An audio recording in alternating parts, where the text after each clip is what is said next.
Hey, what's up, everyone? Welcome to episode 19 of Zipline, the official Zipper Interactive podcast. I'm Chris Roper. I'm Jeremy Dunham, and today we're joined by SOCOM 4 lead designer Travis Steiner. Welcome back. Hey, guys. Travis, you may remember, was our guest on the very first episode of Zipline. Yeah. But let's kick the show off with Take the Z-Cap. that! Kick it with the Z-Cap. I kicked the chair, sorry. So today, the big news for us this week is that the additional MAG character slots became available for subscription as of Tuesday. That was the 31st. That was all way last month, a couple days ago. They're 99 cents each for 30 days, and you can have up to 2 additional characters for purchase in addition to your original free character.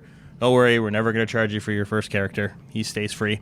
And also, you can keep them on different factions. Remember that. This question comes up a lot. If you do subscribe to all of the slots, you can make them all Valor characters, all Raven characters if you want. Completely up to you. That's right. You can do whatever you want. And now, the 3 character slots you might have first seen in the beta, which brings us to the reminder of the beta times that you can play. Because remember, the beta is open during certain sessions. Again, it is Monday through Friday. 2 different sessions. Session number 1 is Pacific time, starts at 8 a.m., goes until noon Pacific, or that's 11 a.m. until 3 p.m. Eastern. And then the second session starts at 4 p.m. Pacific or 7 p.m. Eastern, and that ends at 8 p.m. Pacific or 11 p.m. Eastern. 4-hour slots. That's right. Like the 4 horsemen.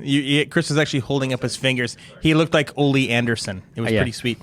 And speaking of the MAG beta, we did release a MAG beta patch earlier this week. It's version 1.02. And that one is a bit of a small patch. It just fixed some crash bugs, and among other things. We do have another patch in the works that has a lot of gameplay-oriented stuff in it. Right. And it is possible you can actually see that patch later today. And that depends on what kind of QA stuff we have to go through to get it out. Honestly, though, if we're being realistic, I think it's more likely you're going to see it sometime early next week. Right. Or take out the early part and just say next week, just in case. Yep. Now, since this was a kind of a slow week for news all around, we wanted to revisit the whole fan website call out. So we're going to call out a few sites here. First, we wanted to mention is magallstars.com, which has a nice collection of signatures, PS3 themes, linked to clan sites, and some pretty good mag news that keep its followers up to date. And SOCOMupdates.com is pretty cool, too. It has an extensive list of news taken from pretty much everywhere. SOCOM blog, media outlets, wherever it can find it. And they've categorized it so you can actually find what you're looking for. And they also have a modest list of downloads, and they organize their own SOCOM tournaments. So there you go. There's 2 fan sites you should check out. Now let's get into the discussion/Q&A part. Now, Travis, since you're the lead design on SOCOM, and we have a lot of stuff to talk about. Anyway, but we'll start with MAG today. The first question comes from Mr. Ambivalence, who wants to know if there are any plans for pistol sights in MAG. Travis, you didn't work on that game. Well, you did, actually. Let's take that back. Before we answer that question, what did you do on MAG? I worked on MAG a long, long time ago. After like Star SOCOM Wars. 3. In a galaxy far, far away. Yeah. After SOCOM 3, we had a little prototyping group in the downstairs basement, a Zipper, kind of a new area. Totally different office layout, too, where everyone had to leave the comfort of their offices and get into one big room and start prototyping things. So we worked on a lot of just concept work, something we call previs, where we'd do animations to mock up core gameplay systems, things like that. We even created, the MAG design team back then, created a board game to represent the different strategic command elements of MAG and how the game might unfold. So Sweet. It was really interesting back then. And then as time went on, I started out doing some of the core gameplay tuning really early on, and then obviously when I moved over to SOCOM 4, Scott Rudy took over all this core gameplay tuning systems. So anyway, what's the original question was, are there any plans for pistol sights? Right. I have talked to Rudy about this very extensively. The conversation lasted at least, 5-6 seconds, and he said no. So the next question is from Windscar Shinobi. He wants to know, will we ever see 50 caliber guns as a one-hit kill? I do see this question come up quite a bit. Yeah, the answer to this one, again, referenced to Mr. Scott Rudy here. Shout out. He's basically saying that it is true if you get a headshot. For pretty much everyone else, though, well, I guess for everyone else, unless they have buffed armor and health. Yeah, I mean, it does a lot of damage right now. It's basically if you have really improved health or you're wearing heavy armor, then it's not going to be a one-hit kill. Most of the time, but it for will most be, though. For most people, it will. If you think you got a headshot and they didn't die, you didn't hit him in the head. Because it doesn't matter what armor you're wearing. If you headshot someone with a 50 cal, it will kill you across the board. Right.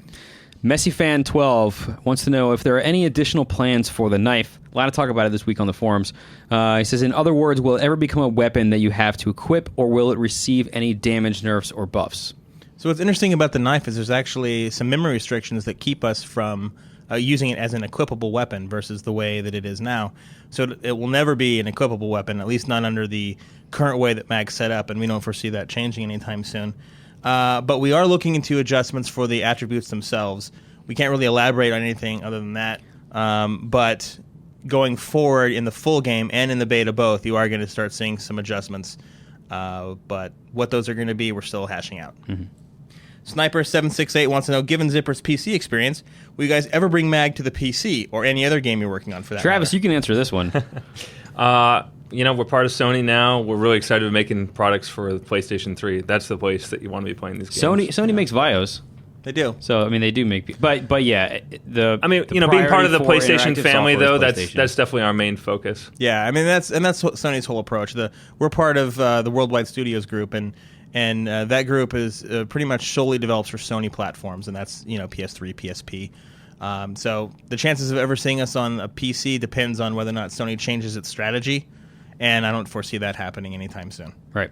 Doug JK has a very good question. Wants to know, once the new level 70 cap that's used in the beta hits the retail version of MAG, will it update your level automatically based on any additional experience you've earned, or will it only count experience that you've already earned after that update?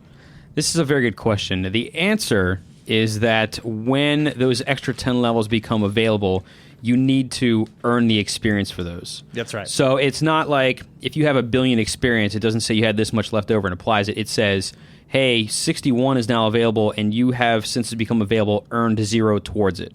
Yeah. So now you need to start earning. And that's to avoid people automatically going all the way to the highest level as soon as they log in. That's not what we want. So you are going to have to earn it all the way. DosX001 says, you guys gave us heavy improved armor with interdiction. Will the DLC pack that Escalation is a part of come with any additional armor types? Or can we expect any new armor types in a different future update? Chris is shaking his head. He doesn't know. So I know I'm reading it on the paper. I know what the answer is. I figured you want to answer this one. All right, I'll answer it then. Our next DLC pack will not have any additional armors in it. Any future armors that we're looking at depends. It's up in the air right now. TBD. Yeah. Maybe things will happen. It's like so Michael Jordan. maybe not. It's way up there. The last MAG question of the week comes from Lee317, who says, why wasn't the MAG beta just called the Escalation beta? It seems to make more sense that way, since that's kind of to some people at least, they think that that's the main thing that's being tested is escalation. But that's not true, though. No, I mean, the answer to that one is it's not the Escalation beta, because we're really testing out a lot more than just Escalation. There's the new skill tree thing. There's the economy supply system, depot. a ton of other things, little things. Clan deploy will be... Exactly, which we have turned off right now, but will be turned back on eventually. And the other thing to remember is that even if Escalation and that DLC pack that it's a part of came out tomorrow, which it's not, so keep that in mind. But even if it came out tomorrow, that would not end the MAG beta. We would continue it on to continue to test the things that we're looking at. Right, so. The beta is not necessarily a one-shot thing. It's a new space for testing out new features, sort of like the basement that you talked about.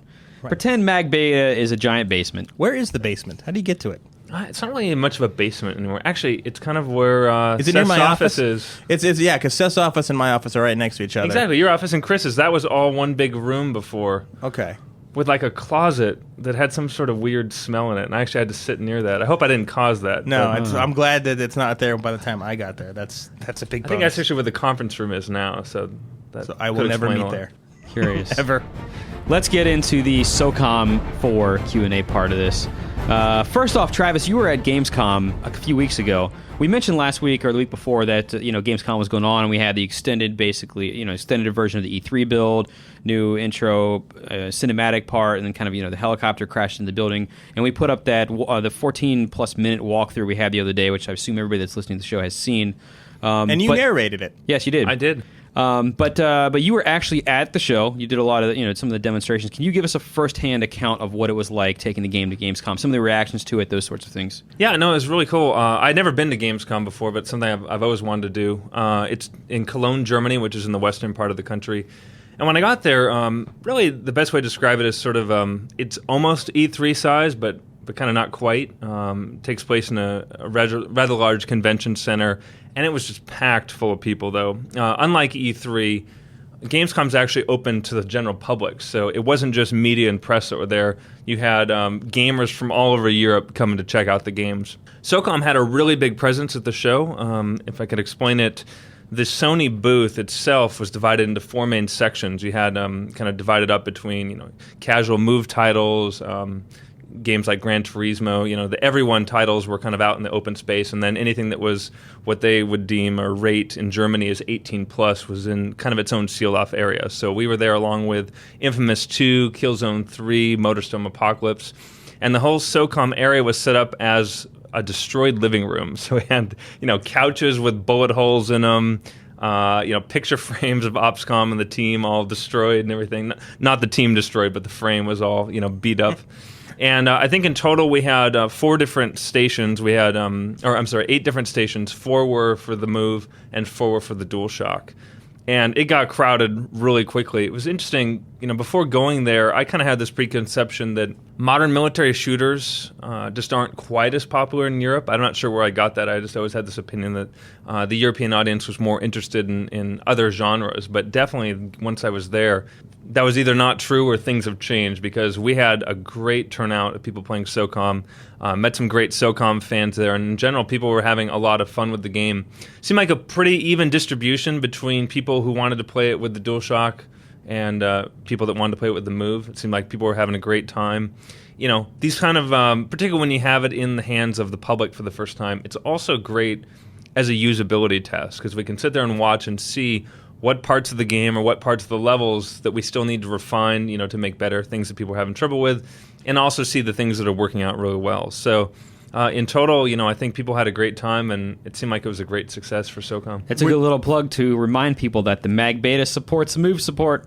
Or it supports Move support. Has support. Anyway, it supports the Move. So when the Move comes out in a couple weeks now... I am from the Department of Redundancy Department. Yeah.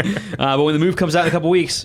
Don't forget to play the Mag Beta and try it out. Was there a specific comment or collection of comments that you heard coming from the fans playing the game at the show that stuck with you at all? Well, it's interesting. Again, I guess sort of defying my prior expectations of being from the show, of this audience not being as into shooters. Definitely not the case. And it's funny because once I was there, the kinds of comments that we got were very similar to some of the comments we got at E3. So definitely a group of people that would come into the booth and they'd be immediately skeptical about how the Move works with SOCOM 4.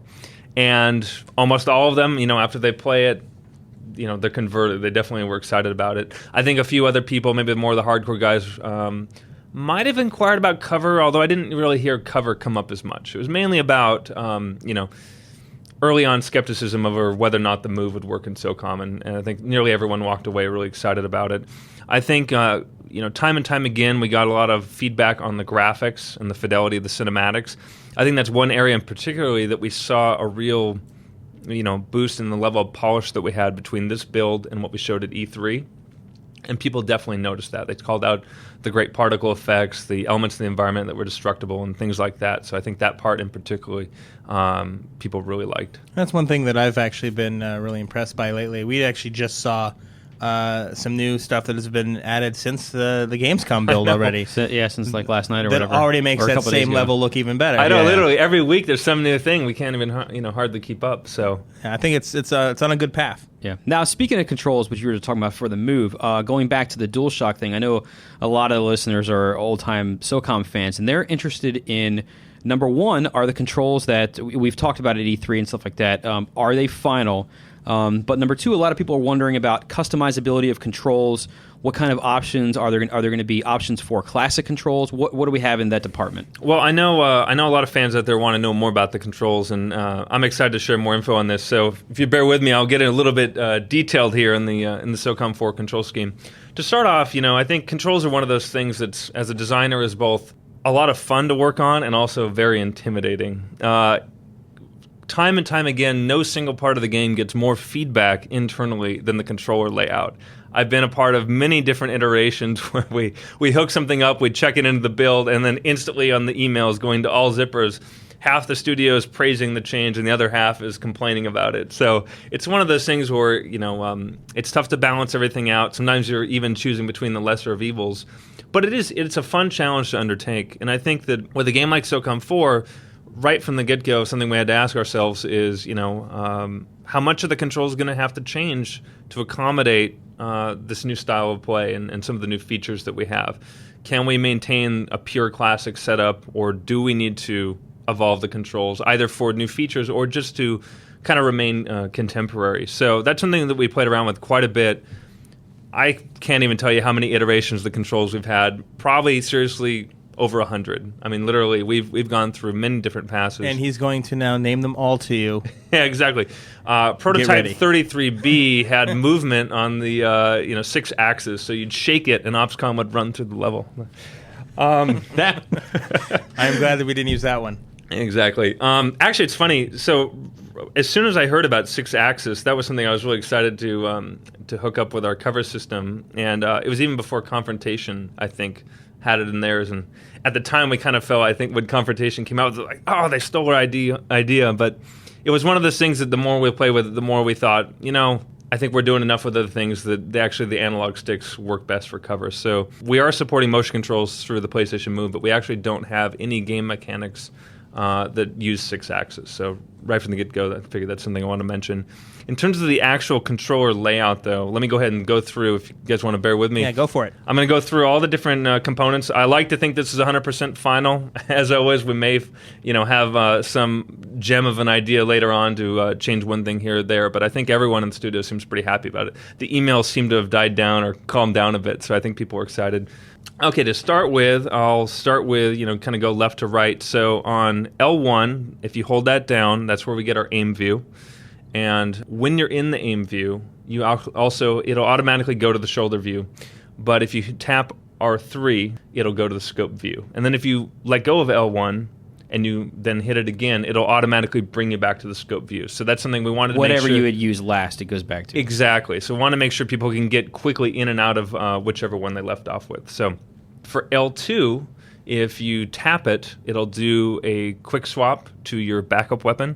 Now, we do not have the pre-selected quick swaps like we used to in terms of defining whether that quick swap goes to your backup weapon versus a grenade. And the reason we don't support that is because we now have a dedicated grenade button, which I'll get into. So that'll always be, if you tap it, it'll just go between your primary and secondary. If you hold down L2, that'll bring up your gear menu, and that's where you can do all your gear swaps, including weapon and as well as your gear items. And so people understand, is the gear menu a separate screen, or is it a pop-up screen within the gameplay window? It's a pop-up screen you can bring up within gameplay, so you can still sprint, you can move, you can aim while that gear menu's up. We don't allow you to do any shooting while that's up, but we want to make sure it's really quick and easy to access new gear items. So if you can imagine, when you're holding that trigger down, the face buttons are mapped to the different gear items. So you just simply hold it down and press the face button, and that'll switch your gear items.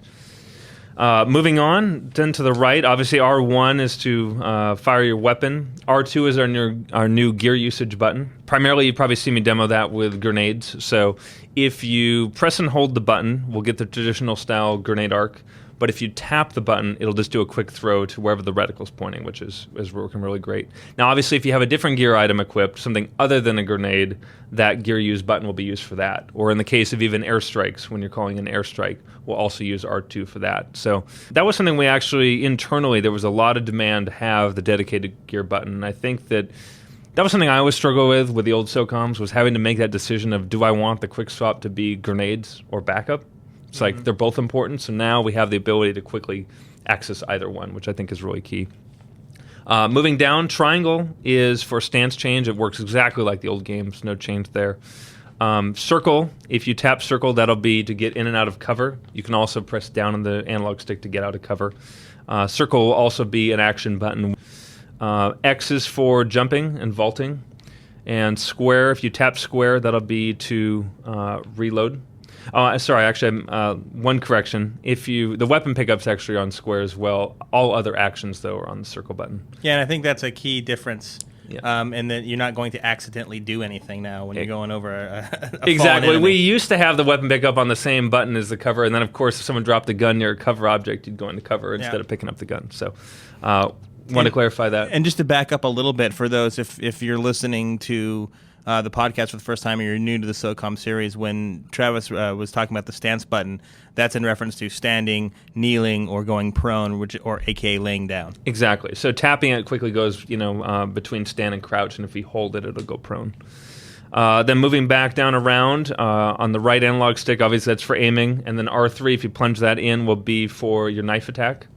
Moving to the left analog stick is for your movement, and if you hold that down, that's for sprinting. And then I think the part we're most excited about is some of the stuff we've done with the D-pad. So with D-pad, if each of the D-pad left and right correspond to one of your two teams. So blue team would be on the left D-pad, gold team would be on the right D-pad. So all of our team commands are just quick and easy to access. It's simply one button press, and you lay down a waypoint for them. And then if you want to undo the waypoint or order them to regroup, use D-pad down. And then D-pad up is for go commands, which I'll get into a little more detail in a bit.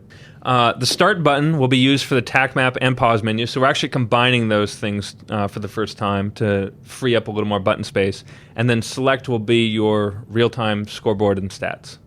No, that actually brings up a couple questions from me.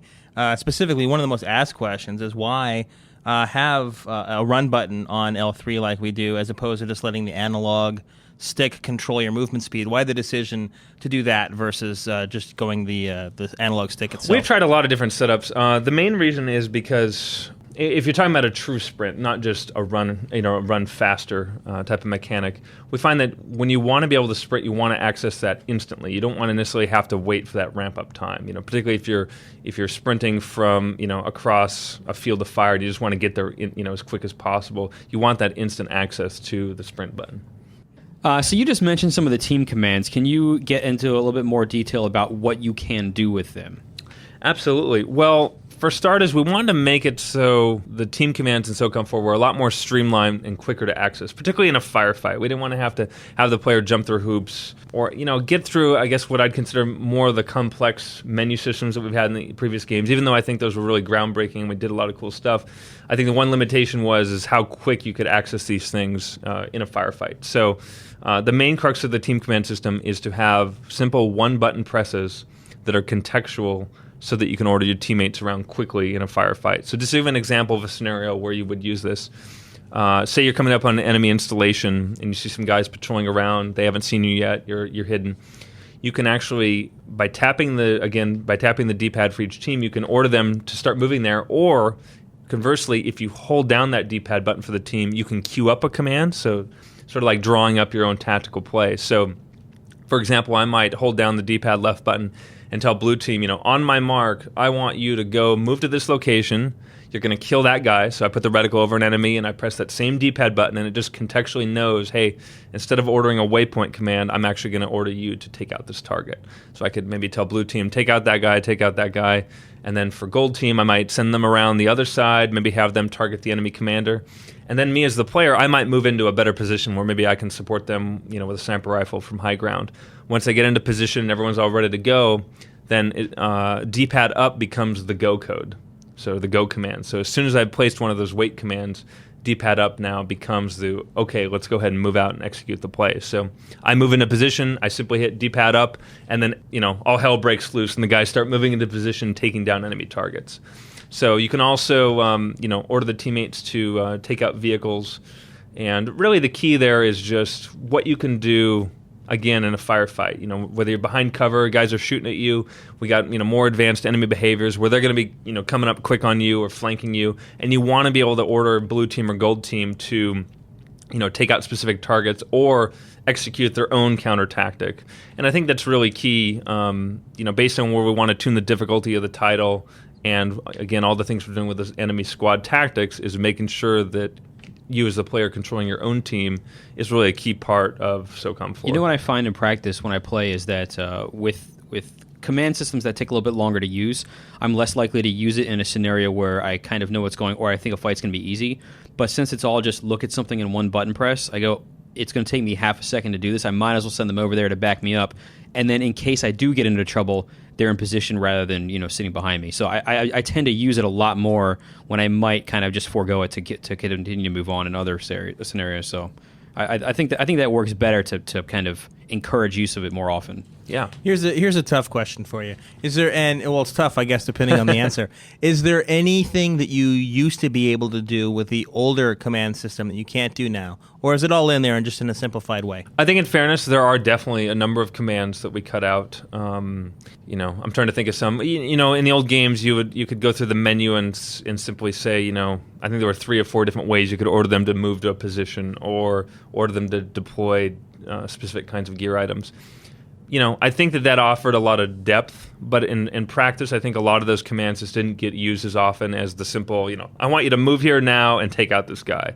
So, in order for us to pull off the kind of streamlined approach that we want to do, some of those things had to either be removed completely from the game or conversely be moved over to more of a contextual system, like I mentioned, where you're actually, just targeting the guy, and instead of laying down the waypoint, it'll order the guys to take out the target. To expand on this a little bit, though, you don't have to, at least I've ever seen, don't have to worry about your guys running over, making a bunch of racket when you want them to be stealthy. They will go over there quietly and stuff. Yeah, we really want to, make it more automated, if you will. Have the AI buddies make intelligent decisions on their own, given the situation, but still let the player control where they're moving and who they're targeting. Just like a real military squad.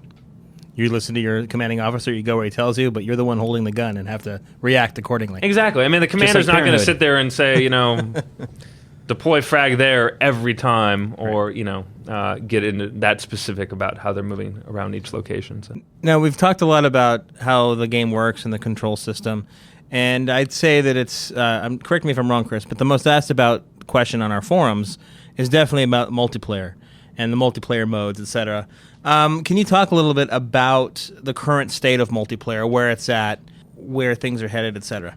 Yeah, absolutely. Well, multiplayer is progressing really well. I think the best, one of the ways I describe game development is sort of like an assembly line, building a car. And I know everyone out there is excited to see multiplayer and hear more details about it, but I think truly when you're building a game, there's kind of competing goals here. One of them is, again, the best way to build a game is to do this assembly line approach where you're really methodically making sure the gameplay is right, then you apply the visual polish, and et cetera, et cetera.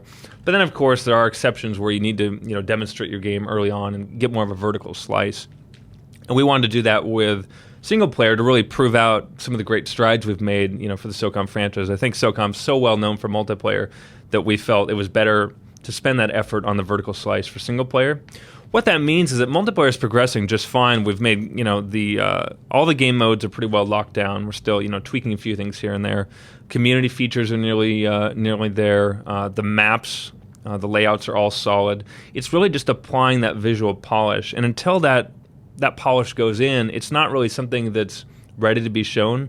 I know there's a lot of fans out there that could appreciate it for the gameplay that we would show, but I think it would do the game a disservice to show the game before it has the same level of visual polish that, say, we've applied in that Gamescom demo that we showed off. Because, every year that goes on, the competition's getting stiffer and stiffer, and when we do unveil the SOCOM 4 multiplayer, we want it to show the best it can. And so while we're making great progress, some of those maps still need to be refined and polished, some of the animations and just other little details of the online play before I think it's ready for mass consumption. And that actually, I think, brings up a really good point as to why there has been a bit of a long stretch before there's been any information about multiplayer.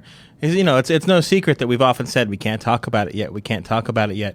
And typically the reason why is because we're not allowed to yet. It's just not the way it's set up. But that's really good insight into why no one is really cleared to talk about it, is because while people who are listening to this podcast would most likely forgive any early problems or graphical issues that were easily fixed in another 1 or 2 iterations, people that are coming to the game for the first time, that might be their first and only exposure to multiplayer before the game comes out. Yeah, there's a lot of, somebody sees a 1 or 2 screenshots for something or like 10 seconds of video, and then that's their decision made up forever.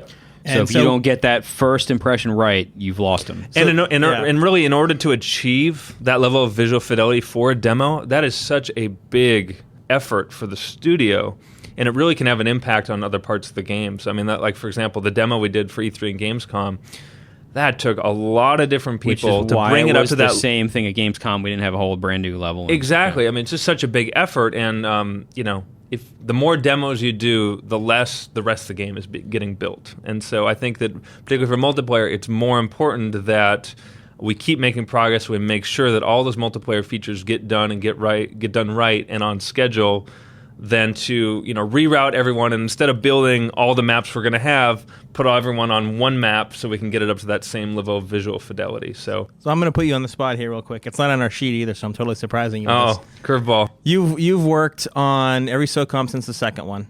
Yeah. You tell me, SOCOM 4, is it going to be the best one? I know you're the lead designer and you want it to be the best one. Is it going to be the best one? I think it's going to be the best one. I mean, I know some of our hardcore are definitely get a little worried anytime there's any sort of change, but I think to really gauge how well the game's going to do and how popular it's going to be, you really look at, internally, are people having fun with it? Whether it's, the QA department, designers, artists, engineers, anyone. And I think the feeling around the office is that definitely people are having a blast with SOCOM 4. And I think everyone's really excited about what the potential for the title is. So no doubt about it, there's going to be some differences from the previous games. But I think we all believe, here at Zipper, that it's the best thing for the franchise to evolve the game. Let's get to some reader questions. Dr. McNoob has the first one here, and he wants to know, were the characters in SOCOM 4 based on anyone in particular? They were not based on any one person, but we do a lot of web surfing here, I will say. Particularly early on when working on the game and trying to come up with reference material, either for characters, levels, pretty much any ideas. Google image search has become, one of our handier tools for that. So if you look at the OpsCom or even some of the other teammates, there's definitely a collection of inspiration from real-life photo reference of special operators all throughout the world. I know that one thing that keeps coming up in the forums is the fact that OpsCom has genes, and I can tell you that the idea for the genes came from real photos taken from Special Forces guys in Afghanistan, that were a little more embedded, particularly some of the guys that I think were doing security detail for Karzai and things like that. So even down to the genes, that's stuff that we pulled from real reference. I've seen a lot of these reference photos, and it's true. A lot of people are under the impression that these guys are in their uniforms all the time. But once they're in a particular area for a long amount of time, they're basically in their civvies with a bunch of stuff strapped on their back and a giant weapon in their hands. Yeah, what are they going to do, fire them and send them home? Yeah, exactly. Or if they get called in suddenly and they have to, fighting breaks out sooner than they expected, that can also happen. So definitely for OpsCom and the two American teammates, that's the case. For the South Korean team, also did quite a bit of reference. It was interesting. I remember reading quite a few different articles on the 707th, and we got really excited about having them in their game. The one reference image, though, that we didn't, unfortunately, make it into the game, but there is actually, if you do an image search somewhere out there for 707 Special Forces, there's a photo of some of the Special Forces guys from the 707th playing beach volleyball in Speedos with 707 written on the bathing suits. And like a Top Gun homage. After much debate, we decided that was not the best look for them in S4. Yeah, but you never know. Maybe the that future might get a little more flack than the blue jeans. Hidden costume? Yeah. Maybe. We'll see what the response is. Imitiaz, or I'm Tiaz, or whatever this guy's name is. It's difficult. Will there be voice commands in single player? This is a question comes up a lot. Travis is going to answer it. Go for it. All right. Well, I'll tell you what. This was something that we debated on quite a bit. In fact, we actually, I will say, we even spent some time working on it a little bit, but we stopped midway through when we realized, because of the things we've done with the team command system to make everything quicker and easier to access, the voice commands almost become useless or definitely not the optimal approach to commanding teammates. Less effective than They're less effective because it takes longer to say a full command than it does to simply press the D-pad button once. So I do think that what Zipper and SOCOM franchise did for Voice Rico in the earlier games was outstanding. It was innovative. I think that there's definitely immersive qualities to it, but at the end of the day, we just didn't see it would be something that people would be using, given the other great progress we've made in simplifying the team commands and making them fast to access. There's also the technical implications that it brings, especially with localization all over the world. We're going to put out the game in umpteen many languages. Getting that to work properly and to identify all the different phrases you want to say in that many different languages is also very difficult. Yeah, I mean, that was always a big chunk of work. And also, no matter how good we make the system, there's always the potential for some accuracy breakdown, or maybe one of our players is yelling for dinner upstairs or something, and orders his teammates to go throw a grenade at themselves. I'll be right there, Mom. Oh, I killed myself. Exactly. Yeah. I mean, that happens to me all the time. So, You or kill yourself all the it time? did happen. We won't go there. Anyway, so at the end of the day, though, it just didn't make sense for SOCOM 4. Now, speaking of your AI teammates, partner wants to know if they can revive you if you go down. No, they cannot revive you when you go down. The main issue with having that sort of system is, as the player, inevitably you can get some places that your AI teammates can't, and that can get into some weird issues if they're trying to heal you after you've jumped into some crazy spot on the map. So really creates more bugs than is worth the effort to fix when we're really looking to polish other features. I think also from a design aspect, maybe this has something to do with it, maybe not, but if your teammates always have the ability to bring you back to life, you might be more likely to keep them close to you. Whereas in something like SOCOM, we might want to send them to the other side of the map to be more strategic, and that would pull away from the whole revival. Absolutely, that did come up as well in some of the brainstorm. We really want to encourage people to use their teammates to flank around and move further away. So having features that run contrary to that definitely would not be optimal. And I think from even a more tactical standpoint, knowing that you could be revived would also make you, I think, a little bit more brazen and less tactical. You'd probably just run in shooting and want to use tactics a lot less because you'd know that you have that crutch to lie on. Big Luck wants to know, what did Zipper do with Spectre or Jester? Are there any future plans for those characters? Well, in SOCOM Combined Assault, we did definitely make some nods towards previous characters in the franchise, but for SOCOM 4, we're really interested in telling a new story and telling the story of the Ops Commander. And so we went back and forth on it a bit, but at the end of the day, we wanted to focus on new characters and not, I guess, rehash what we had already done in the previous titles. Spectre MK23 wants to know if there will be indicators that tell you when a grenade falls next to you. Absolutely. That's an easy one. Zelicius wants to know if you'll be able to cook grenades. For those of you that don't know, cooking 450 degrees for half an hour. That's right, and frost when cool. The grenade cooking is actually a technique that you use to hold on to the grenade and waste some time so that when you throw it, it explodes nigh immediately instead of waiting for it to count down. From a control standpoint, we thought it was better use, in terms of using a tap versus a press and hold on the grenade button. We wanted to use that to make sure that people could do a quick throw and have the grenade arc for a more precise throw. And so it really came down to a controls decision of, would we rather lose one of those ways to throw a grenade in order to, support grenade cooking? And I think at the end of the day, having both the quick throw and the grenade arc are really the best use of the grenade button. Lukenbacher has a pretty interesting question, and he wants to know, in your opinion, what do you think the key to success was for SOCOM 1 and 2? And if it's different, what is the key to success for SOCOM 4? I think the SOCOM franchise, when it came out, the big part of success, I think, was two big components. First off, I think they were they were great games. They were innovative games. I think the feature set that came out was really well executed. I think everything from single player to online play, I think the game just came together really well. And I think when you combine those innovative features and the solid core gameplay with the fact that there really wasn't anything else like it on the console market on the time, it was like the perfect storm for the game to really be a huge success. Here you had a well-executed game coming out at exactly the right time. I think for SOCOM 4, really the key is that execution. I think that time has passed. We don't have the luxury of being the only military game that's online for the consoles anymore. There's certainly a lot more competition out there. But I think that, if we execute on the things that we've set out to do, and I mentioned them, in a number of playthroughs and interviews, things like telling a better story, continuing the innovative multiplayer, and executing on the team command aspects, which I think is really a differentiator for SOCOM, something you don't see a lot of other games doing anymore. If we can really execute on those things and have those things all be polished, I think that's really the key to success for SOCOM. We obviously have a huge fan base that's carried over from the previous installments, and I think that again, if we execute well, SOCOM 4 is going to be a huge success. Effecty wants to know if we have completed the campaign mode, the missions, the climax, the ending, the cinemas, etc. We're going to continue polishing things, but all the major components are in place. It's more about just refining them now. Colonel Cathcart wants to know if we'll be able to use the classic third-person view in a single-player campaign, or is the centered camera only for multiplayer?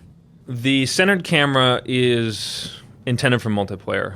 I think the offset camera works great for single player because we can get the character in a little closer. It does make for more immersive gameplay, and I think it's working great. I think that the main reason we didn't use that in multiplayer is because you do get into some weird balancing issues where, because it's offset, you run into some situations where you see an enemy that can't see you, or you're getting shot by a guy that you can't see. It just creates some weird offsets where, again, you're always going to be better when you're looking around the right side of an object, and you're always going to be a little bit not as effective looking around the left side. So I think that centered camera was intended for multiplayer really to address that issue, and we don't want to have the option for people to go back to the offset camera in multiplayer because then we're just going to introduce those sorts of issues. So currently the plan now is to support really what we consider the ideal camera for each of those modes. Sim Sephiroth wants to know if armor will play a role in SOCOM 4, even if just for aesthetic purposes. We have no sort of selectable armor, so hit points are consistent across the character. Tiberius 213. Let me just say, this is like rapid fire. It's I know. Yes, yeah. no. We're not wasting any time Move here. along. Tiberius 123 says, "Will we be able to change fire modes in SOCOM 4?" Yes.